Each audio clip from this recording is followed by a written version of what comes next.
You would rather cause pain to homeless people than cause pain to Jeff Bezos. Jeff Bezos issued a threat. And if you capitulate at this stage, it says nothing more than that you favor Jeff Bezos over the working people in this city. No trouble on the West Coast. Seattle now did a 180. They voted to repeal a head tax on the city's largest employers, giving a win to corporate companies like Amazon and Starbucks. Now, watch this. The plan did pass unanimously with the entire backing from Seattle City Council just about a month ago. Large companies would have had to pay a $275 tax per worker. The revenues going toward homeless programs. But even Democrats there said, wait a second, hold on. Companies will pick up and leave, creating more joblessness and potential homelessness. So the City Council did a 180. The majority now rejecting the tax. My panel joins me now, Kristin Tate and Wendy Osefo. Great to see you both. Okay, Kristin, watch this, Kristin.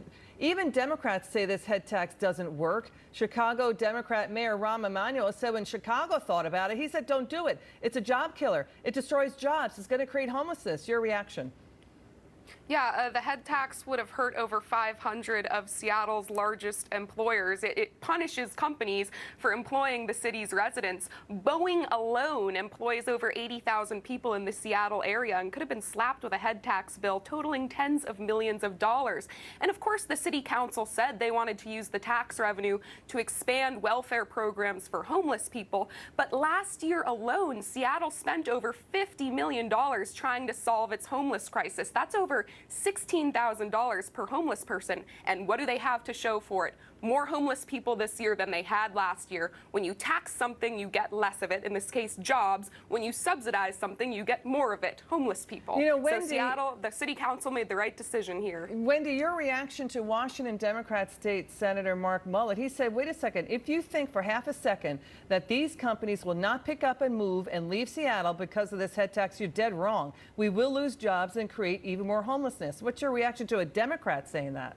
Absolutely, and I think that that's one side of the coin. But I think as a country, we have to decide who is running our government. We have to decide whether it's big business or whether it's private citizens. What I have to say here... You really think big business is running government? That's not what I said. I said we have to decide who's running the country. But what I think is really important here is that whether we put this head tax forth, it will not change homelessness in any state, and we have to understand that. It is a means, but it's not a panacea. So again, the government has to step up here and not look to solely square this on the shoulders of big corporations and say you're going to be the person to solve this problem, because it has not worked. And as far as Rahm Emanuel talking about what happened in Chicago, I think he needs to face the violence in his city before he starts giving out advice here. Okay, let's get to more trouble for what's happening in California. There is a plan to split California into 3 states. It now is on the November ballot. Now, if voters agree, the process could begin for 3 separate states to take the place of California,